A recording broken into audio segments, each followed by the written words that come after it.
Hello, Facebook friends. It's Carla, your online doctor, with today's Live in 5. Today's Thursday. It is October 10th at 5:03 p.m. Okay, well, sorry about the last 2 days. Gotta do what you gotta do. Yesterday was no fun. I hate fasting for 24 hours. I could do food, but the water, I've had a headache since yesterday. I'll get back to normal in a little while, but what can you do? Hello, Teresa. Thank you for jumping on. Okay, so we started a few weeks ago. I think this is week 4, the 30-day challenge of little health hacks, biohacks, things that you can easily add to your lifestyle to improve your health, little things. Everything is free. Kind of fun stuff. I've incorporated a few of them, and I'm really enjoying it. My favorite one, to be honest, the favorite 2 are the breathing one and the cold, adjusting the cold in the shower. It is so good for your skin, so good for your hair, just saying. So go back and look at what those are about. Okay, but we're going to finish the 30-day challenge this week. These lifestyle improvements, changes in your mindset, things that you can do. Again, as I said, all are free, so that makes it very affordable for everybody. Sometimes the best changes we can make is in our minds as opposed to physical things, right? How we look at situations and how we respond to others. So here are your 3 things for this. I knew that was going to happen. That was a phone call. Sorry about that. Okay, so 3 things you can try this week. Number 1, the Japanese phrase called itadakimasu. If I butchered that, I apologize to all people who speak Japanese. Basically, this phrase is said at the beginning of every meal to remind ourselves and those around us of humility and gratitude. It is translated as to take or to receive. It is accompanied by an important body language. The head bows down while the hands are held above, kind of like this, in honor of what's being received. So you put your hands above your head to take in and you lower your head. It is also used when accepting anything from those of higher authority.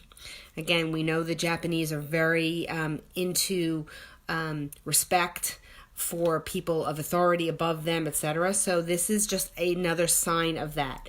The gesture maintains a respect for one's place amongst living things. In practice, the custom is like other cultural mealtime blessings, but thinking more deeply, it is a gesture implying how we should be grateful for what we are eating, right? Be mindful and eat with knowledge to improve your health, your mood, etc. Okay, so again, you should be eating healthful things so that you can be grateful for what you're eating. I mean, if you're throwing a processed frozen dinner on your plate, you may not be so grateful for it, but if you're eating very healthy foods and it's organic and you cooked it from scratch, and that's the kind of meal you might be very grateful for. Okay?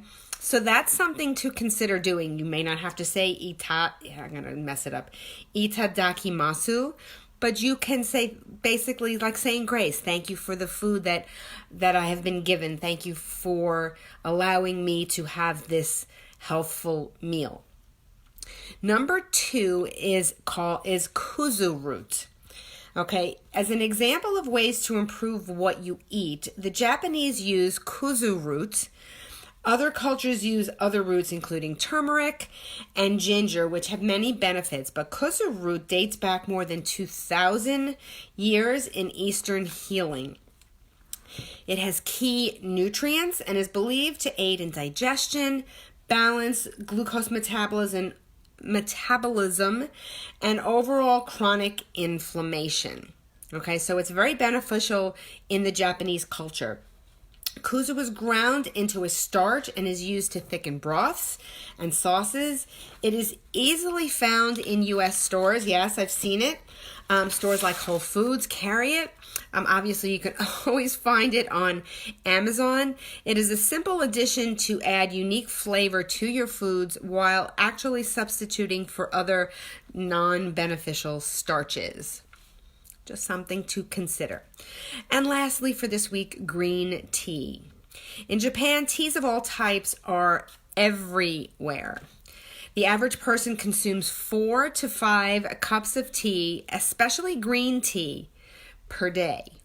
Okay, in the United States, you'd probably be the equivalent of coffee, but we know how much more beneficial green tea or tea in general is for you.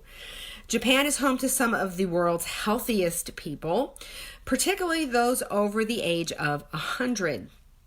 So between the tea and their healthier diet, we should take inspiration and at least try to have 1 to 2 cups of tea a day. Again, preferably green tea.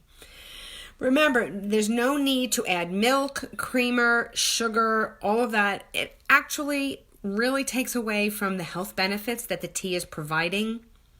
So drink it by itself. It really tastes pretty darn good. Okay, so in summary, this week we started with a practice of gratitude and then 2 simple ways to fuel it: kuzu root and green tea.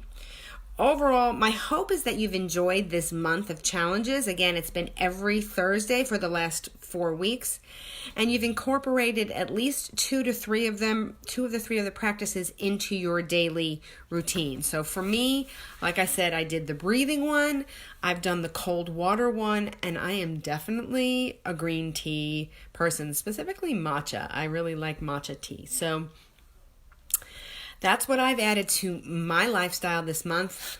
Comment below if you've added anything, if you've changed anything based on what we've talked about. You know, it's not for everybody, but again, if it makes you think and it makes you change some things about what you do, then it's all good.